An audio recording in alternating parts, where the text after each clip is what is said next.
Barely 1 month after the announcement of the petrol subsidy removal by Bola Ahmed Tinubu, the president, the federal government has recently announced a possible increase in electricity tariff by 40% effective the 1st of July 2023.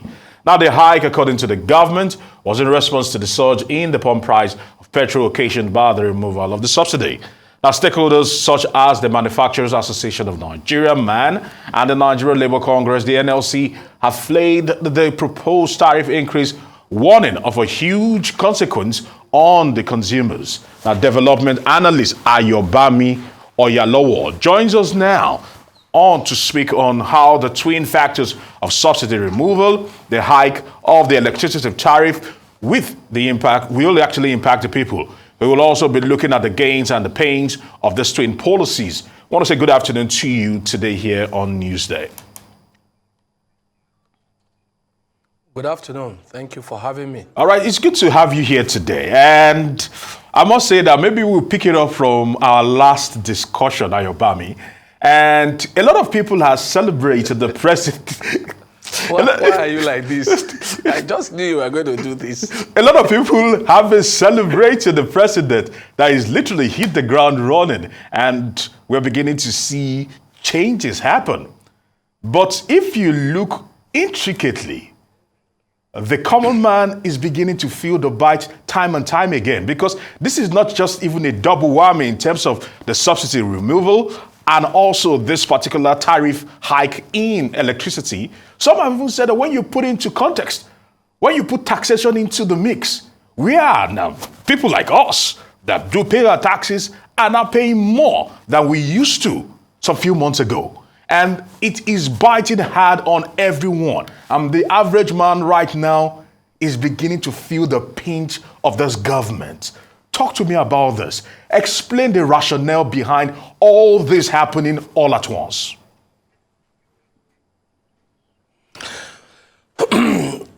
You have decided to put me on a spot. But I think we have to situate things contextually, knowing fully well that probably there are things that we have not done in the past and we are now about to start doing it. Now, I need to quickly take you up on the electricity tariff thing. I think most of the publications that picked that news picked it based on the multi-year tariff system that they were supposed to increase tariff every 6 months or thereabout, based on, although it's supposed to be a review, and anyway, a review could have been maybe upward or downward. Of course, we know their own means upward review. However, it will take NERC to give their consent, which I don't think has been given. And I wouldn't know who is in charge since we don't have a Minister of Power for now. I will be hoping that the electricity tariff increase is, one, suspended for a while until we have some a level of settled. We have a level of balance, especially considering the fact that the fuel subsidy has just been taken off. So I think that should have been, that should be suspended. It has been suspended actually from at least the Abuja Electricity Distributing Company came up and said it's a lie. They have not done that. There will be no increase from July 1st. So I think we are running too fast, although it's good to put them on their toes. And I hope that the government will also listen and ensure that that announcement stands, that there is no increase in the price of electricity for now. Because I think even though it is not good to have subsidy on consumption and all this and all that, we need to be gradual and feel the fact that people are feeling the pinch, especially that of petrol. I buy petrol too, and I feel it, so I know how it feels. So I think that of electricity should be made to stay for a while, especially when the supply has not significantly improved. So there is really no basis to increase electricity. Then on talking about how we feel, like I said the last time, the initial pain will be there. We're going to feel the pain, no doubt about that. But as things settled, we'll begin to find a balance between, you will find out that some states are now saying workers can come to work 3 days in a week, then others can, some other state will say, okay, maybe you have a rotational system. I'm sure over time we will have a balance like we did during the COVID period. We'll have balance of maybe reducing the number of days people go to work, or having to reduce the number of hours, or even for those who go to work, we have to begin to learn to carpool. We have to start using more of a public transport system. So a lot of balancing will come. After a while, we will adjust to it. And then, like I also said, fuel price has gone up because they just removed the subsidy. However, as international market price crashes based on whatever goes on, it will also come down here at home. And then let's pray that whatever is going on in Russia does not escalate, so that it doesn't push up price of petrol and even gas, so that we can have some form of balance, since we are no longer paying subsidy on petrol. Now, some analysts believe that this present administration might be playing some sort of hide-and-seek game, with the Nigerian people, trying to see how far they can be pushed before they push back. A few days back, we heard reports that RMAFC had proposed a 114% increase for some government officials. That was later denied, by the presidency, saying that they had not approved any such proposal. Now there's this controversy over the energy bill hike that the AEDC is now asking Nigerians to disregard, probably due to the outrage that followed this decision. What's your assessment on how everything just seems to be happening at once? Can it be coincidence? Is it the media that is to blame, like some people are suggesting? Or is the government, trying to find out exactly how far it can push the people before they push back? You just want me to start laughing again. How can the government be pushing the people to see how far they will go? We don't have crazy people in government. They are normal human beings. I think it is when we hyperventilate, like I said yesterday on my status, we have a way of hyperventilating. We'll see, people went to pick up from the I think it's the website of NERC or something, and somebody wrote an article. It was a speculative article, and everybody ran with it that, they want to increase electricity bill, which is not true. So this is not government, this is our doing. We like to push the boundaries, and then when it didn't happen, we say, it's because people got angry and then the government was afraid. No, that's not right. The same thing with this RMFAC, how do you pronounce it? They made a proposal which it is their job to do. But the government has a right to say, no, we're not going to do this yet. So, and it doesn't even come to the presidency. And you must also be aware that the RMFCA, or how do you pronounce it, have their own constitutional authority to do what they are doing. But what we must consider is that the government was and is still already working to increase the salary of the ordinary civil servant. And if that has not been achieved, there will be no basis to increase the salary of the president and other leaders in political sphere. So we need to also be careful the kind of news and agenda we push. This news was blown out of proportion because it is just the normal fake news industry couldn't get their fake news because the government has been able to tackle that area in a very unique way. So because of that, they just have to create something. So I don't think government want to push people and see how far they want to go. No, this government is not playing games with them. At least we know the president, when he was a governor, we understand the way he works, we know how his mind works, and I don't think he has changed. There is no basis to want to push Nigerians and see how far they can go when we are not doing animal farm here. This is not, it's not right. So the press and everybody who analyzes issues must be factual, must stick to the truth, and only feed Nigerians with what is on ground, not speculation. That the electricity stuff was completely speculative because I read the article. There was no basis in it. It was just a speculation, and everybody just ran with it. Oh, they want to increase electricity tariff. It's unfair on the government to make them appear like they're unfeeling, and then when we have now got angry, that's why they stopped. No, that is not the right thing to say or do. All right, Ayobami, I would like to probably address something here and also throw in my question. You say that probably the government probably are not testing the water, so to speak. that they are a sane government. But from the look of things over the years, now this is not just about this particular government. We're talking about other administrations. Okay. We've seen public servants, we've seen our leaders literally detached from the people, and they make statements that sounds and actually echoes and reeks of the fact that they do not know what the ordinary man in the streets is literally feeling, because probably they've been in public office for too long that they've forgotten some of these things. Case in point, back in the day when this issue of fuel actually came up and they were talking about the review of fuel, former President Olusegun Obasanjo was on TV saying that if people could pay money for lager or probably beers, and they are claiming that they cannot beer, buy. a Yes. bottle of beer. Yeah. How You still remember that? Yes. I remember And that. people were like, that's quite insensitive. Not everybody drinks beer, by the way. But moving away from that, coming into this, my own question I is... don't drink beer. It's a sin. Okay.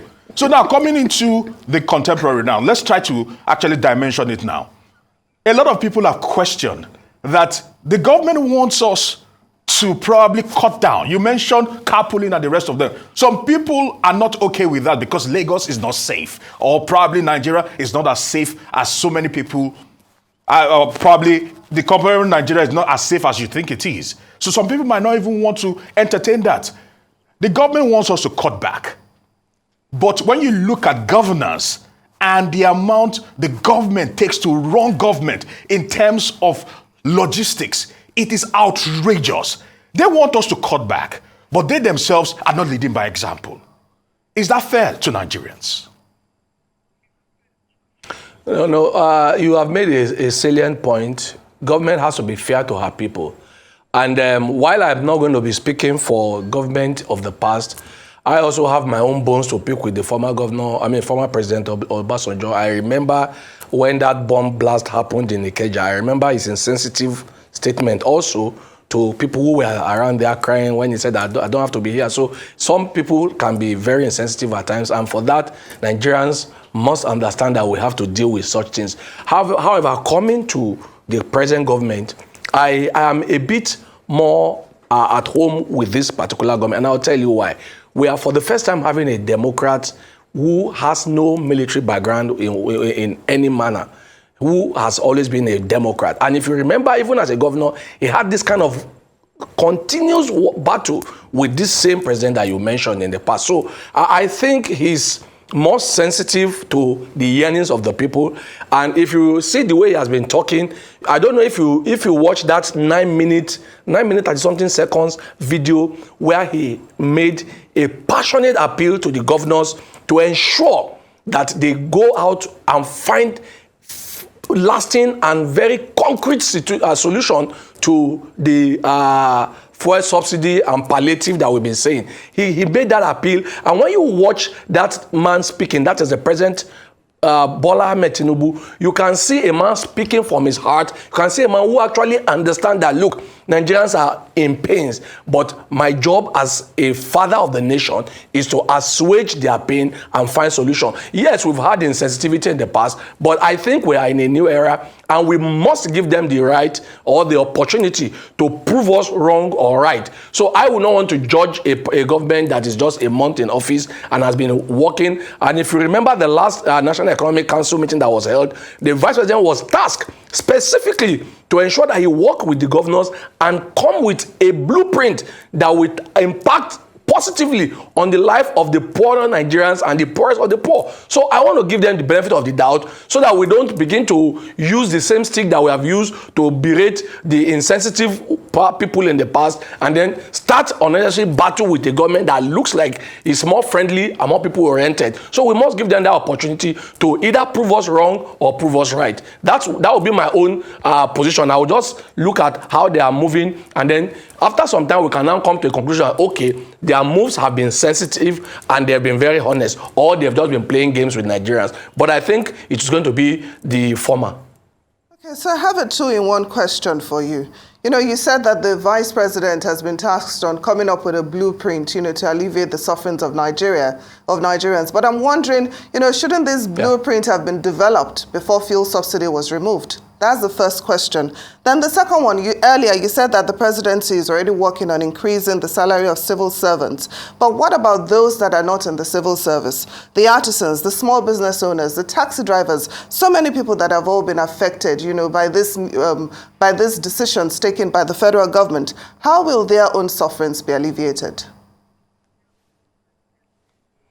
Well, first and foremost, the first question you said, the subsidy before it came on, they should have planned it. I will have agreed with you, but I also heard him explain that, look, he had to take that decision at that moment because if he dilly-dallies on it, there will be political pressure to stop him from doing it. So I think it's painful, but it's understandable. And yes, there is a pain that people didn't have the palliative first, but we always have what you call in arrears. So I'm sure that people will be taken care of in arrears, especially the workers.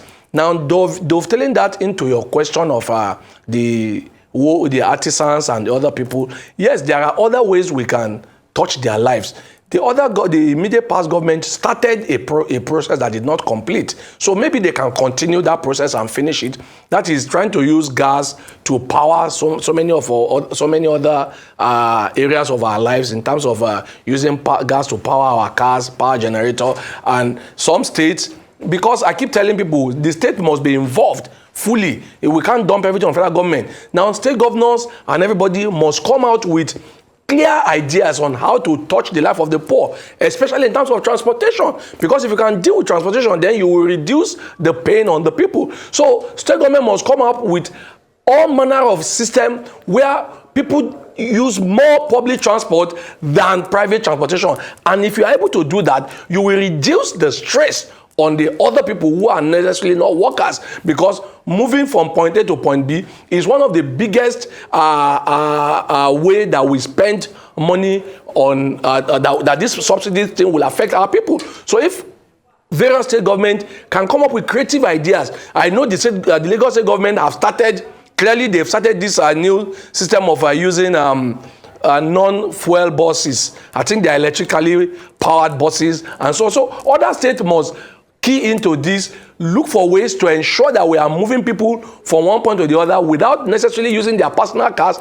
And then if power holding companies or disco or whatever they are called are able to improve power generation and distribution to Nigerians, then there will be less reliance on having to buy petrol to power generator while we are trying to move from petrol to gas. So if these things are done, it will naturally have a trickle-down effect on even those who are not salary earners. Is it not? Are we not almost chasing the proverbial fool's gold if we are probably tasking the state government to probably find solutions and also palliatives and give people soft landing? No. You need to understand that Nigerians, let me say the Nigerians actually live in their states, not in the federal government state. Federal government does not have a state. So the state government must work to ensure that the people in the state are taken care of. And because of the removal of subsidy, then state government will have more fund to share from their FAC going forward. So they must be part of whatever we are doing. Alienating the state from the federal is a dangerous game we cannot play. They are part and parcel of whatever is going on, and they must take a huge chunk of whatever responsibility needs to be taken in this current situation that we find ourselves. No, I agree with you clearly, but my grouse is coming from the fact that the state governments we are almost saddling this responsibility on are the same state governments that do not want to pay salaries. Of course, reports actually coming in is that people in Benue State are just rejoicing because they got their first salary in months. We can begin months. Yes, we can begin. Yeah, we can begin to mention states and itemize them one after the other, and we'll find out that so many states do not pay salaries. So the states that do not pay salaries before subsidy, are they the ones that are going to provide the cushioning effect or the soft landing for their citizens after the whole subsidy removal? It's almost like probably building castles in the sky. That is my first question. My second question has to do with this. The former spokesman for the president, talking about Garba Shehu, came out to say that the reason why the government did not remove subsidy was that if they had done that, they would have lost the election. So probably they knew that certainly they were almost setting us up for suffering. That is why they decided to win the elections first, looking at, if I'm trying to probably paraphrase it, then now throw us into this particular doldrum we find ourselves right now. Okay, quickly, your first question, you still are saying what I've been saying. You cannot keep exonerating the state governors. If they can't pay salary, then why did they want to be governors in the first place?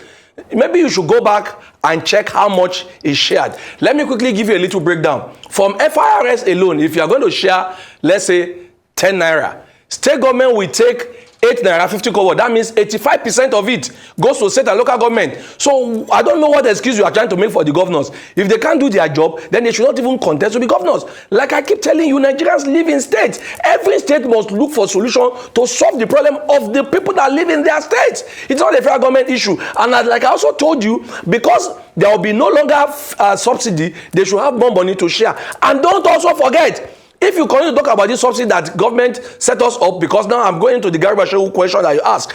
So if you are saying we should continue to subsidize fuel, what you are inevitably saying is that we should continue to pile up debt, because I know how all you journalists and everybody went to town that, oh, we are having too much debt, and in fact all our about 90% of our revenue is going to debt servicing. So if you know this is reality, why do you still think government is setting us up to punish us? I mean, it doesn't make sense. If a man can no longer bear a burden, he has to dump it. So it is clear that the federal government can no longer pay subsidy because there was no revenue to pay that subsidy. So it is not about setting us up for punishment or for failure or to punish Nigerians. What Garba Shehu was saying is clear.